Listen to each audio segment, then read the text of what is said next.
When it comes to moto camping, I've learned that often what you bring and how you pack it can make all the difference between an awesome trip and a trip where you're battling against the bike the entire time.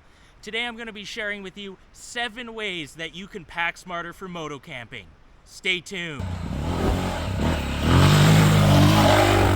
All right, starting off with tip number 1, be realistic about where you're going, how long you're going for, and the level of comfort that you want while camping.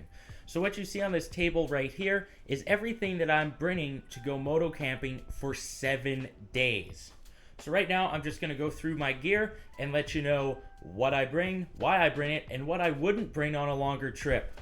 So let's start off over here with food and water. I like to bring 2.5 liters of water with 2 Nalgene's. I typically bring canned food on bike trips. I find it's way cheaper than those just add water meals, and you can get it everywhere. So I typically will bring about a day and a half's worth of food. There's no sense bringing much more food because guess what? You have to stop and get gas. So anywhere there's gas, there's going to be canned stuff. So I only bring a day and a half's worth of food, but I do typically bring a full trip's worth of fuel just because these isobutane bottles can be really hard to find while camping, especially in small towns. For the stove, I'm just using my MSR stove, and I do like to bring some snacks. I got Cliff Bars, fruit bars, some tea, coffee, basic stuff in there. Toiletry bag, that's necessary on all your trips. Toilet paper, also necessary. You're going to be bringing that no matter what. This is my tent here, sleeping pad, sleeping bag, an assortment of clothes. You don't want to get too crazy with your clothing because guess what? You're spending 90% of your time in your riding gear. So I'm typically just bringing, a few pairs of underwear, some socks, a t-shirt. It's summer, so I'm going to bring some swim shorts. I also have pajamas and a hoodie for camp. And right now in the summer, I just bring flip-flops for camp shoes. In, the spring, fall, winter, I'll bring something a little more substantial. And over here, I have some maybe not as necessary items. I have a camp chair. I bring this on longer trips, but if it's just a one overnighter, that's typically the first thing to go. And I have rain gear. Even though it's the middle of July and I'm going riding, I'm going for 7 days and anything can happen, so it's worth packing that rain gear.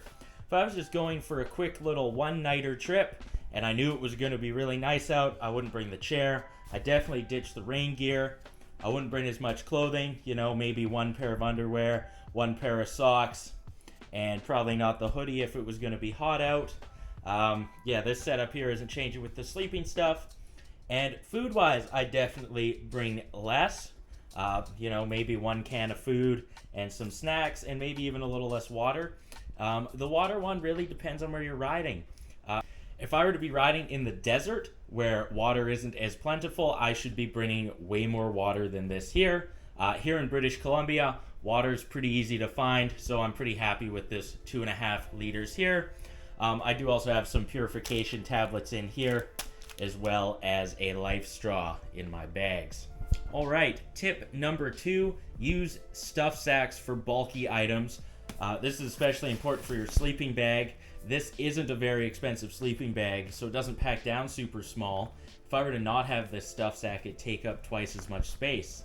But you can use this for more than just your sleeping bag. So what I'm probably going to do here, open this up and probably put some of my spare clothes in there, and that's going to save me a ton of space. So be sure to take advantage of that stuff sack.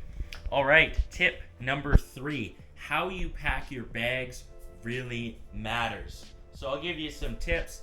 Most bike luggage setups are going to consist of 3 bags, 1 on top and 2 on the side. It's really important that you put all of your heavier items, such as your water, food, that kind of stuff, in those side bags because it's heavier, and that you put anything light and bulky up top. That's really going to help improve the handling of your bike. I'll also mention with those side bags, if you can, try to put all the heavier stuff on the inside of them as opposed to the outside. That way you're going to be able to have that weight closer to the bike and it's not going to affect handling as much. And another thing that I see people mess up is you want to make sure that those two bags on the side are about the same weight. If one of them's way heavier than the other, it's really going to have an adverse effect on how your bike rides. So I'm going to throw all this stuff into my bags and show you some tips there. Alright, I'm almost done packing these bags, and that brings us to tip number 4. Don't be afraid to use the dead space in your bag. So the way I always pack is I put in all my large stuff first, like my tent or sleeping bag, move up to kind of the medium-sized items like my sleeping pad or my stove. And then what I do is I just stuff clothing, cans of food, flip-flops, toilet paper, all that stuff wherever it's able to fit. It's almost like you're playing Tetris. You don't want any dead space in here, you're just finding spots for everything. I find in a lot of the videos I watch, people will have, nicely organized bags of food or clothing or tools and stuff like that, and that's great, but the problem is you end up with a bunch of wasted space in your bags, and we don't want that, so use up that wasted space. Alright, tip number 5, find a permanent home on your bike for your tools, tire kit, and first aid kit. On my bike here I have this tool tube here for my tools. Up front I have this front fender bag for my tire kit, and I keep my first aid kit in this little backpack here. And what that allows is that, one, on every single ride, I have all that stuff with me, and it really makes it safer. And when I go camping, I don't have to worry about packing it because I've already got it all figured out. That segues nicely into tip number 6. If you're gonna wear a backpack, make it small and light like this one here. All too often I see new adventure riders rolling around with this massive backpack on their back that's super heavy and uncomfortable, and what happens there is it really turns you off riding. You're getting beat up by the suspension, your back hurts, and it just ruins the trip. So you don't have to get super spendy with the backpack. I know all the major brands sell little backpacks like this, but I picked up this one 5 years ago at Walmart, hence that glorious Great Value blue. And you know what? It's held up just fine. I keep my first aid kit in there, map, InReach, maybe a couple snacks and some water. Works awesome. All right, and lastly, number 7, our most important tip, actually go and ride the bike a little bit before you leave on your trip and just see how it handles. You're likely to find that adding all this luggage has changed up the handling. So a couple ways you can improve it if it's not to your liking is if you have a rackless setup here, move it forwards a couple inches towards the seat. I find a lot of the time new riders put the luggage as far back as possible because they want as much seat room as possible. The problem with that is it moves the weight towards the rear of the bike, causing it to handle more erratically. Moving it forwards, even like 3 or 4 inches, can make a huge difference in handling, so give that a try. But what's going to make the biggest difference on your handling is going to be adjusting your sag on the rear shock.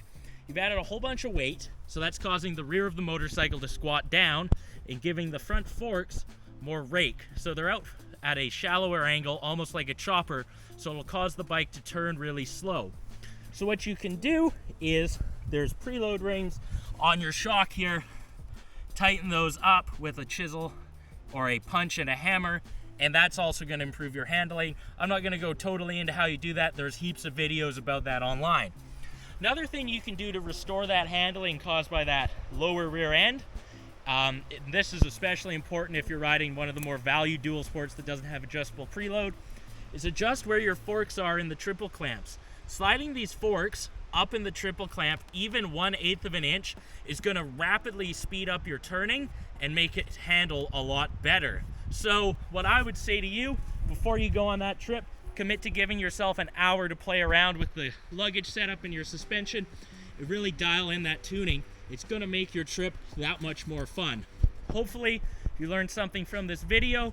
Leave your favorite tips down in the comments, and if you want to see more content like this, like and subscribe. Have a good one.